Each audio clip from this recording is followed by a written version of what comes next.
যেটা বলেছি সেটা হচ্ছে খুব শিগগিরই একটা কেলেঙ্কারি উদ্ঘাটিত হতে পারে। যদি তা হয় তাহলে আমাদের শুধু ৭২ কেন ১৪৪ ঘন্টার বন্ধ রাখতে হতে পারে। সেটাই। হ্যাঁ, আমি ক্লু পেয়েছি, আমি অপেক্ষা করছি।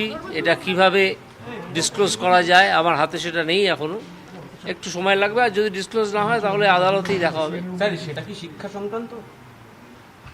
না, শিক্ষা সংক্রান্ত নয়। মানে আরো একটা দুর্নীতি ভোটের আগে ফাঁস হবে আপনি বলছেন, ইঙ্গিত দিচ্ছেন। দুর্নীতিটা হয়ে আছে,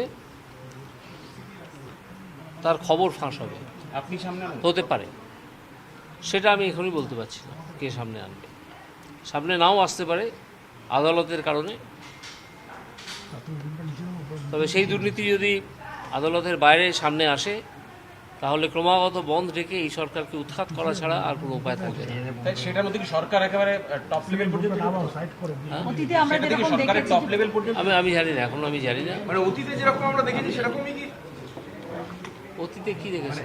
মানে যেরকম টপ লেভেল পর্যন্ত জড়িত নেতা মন্ত্রী অফিসাররা দেখুন, এইসব দুর্নীতিতে টপ লেভেল জড়িত না থাকলে এই দুর্নীতিগুলো হয়ই না। আমার ব্যক্তিগত অভিমত যে এই সরকারকে আর একদিনও থাকতে দেওয়া উচিত নয়, কিন্তু যদিও আইনগতভাবে তারা রয়ে যাচ্ছে, তবে আমি আশা করি কিছু কেলেঙ্কারি এর মধ্যেই ফাঁস হবে।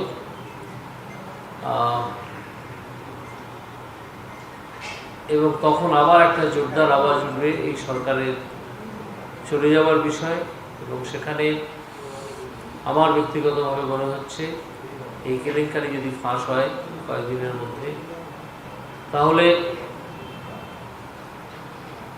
আমার মত এই, যেটা আমি প্রকাশ করেই দিচ্ছি, যে টানা ৭২ ঘন্টা বন্ধ ডাকা উচিত সারা পশ্চিমবঙ্গে। এবং যতক্ষণ না এই সরকার পদত্যাগ করছে, সরকারের মুখ্যমন্ত্রী পদত্যাগ করছেন, পদত্যাগপত্র জমা দিচ্ছেন রাজ্যপালের কাছে, এবং পশ্চিমবঙ্গের রাষ্ট্রপতির শাসন জারি হচ্ছে, ততক্ষণ আমাদের বিক্ষোভ চলা উচিত।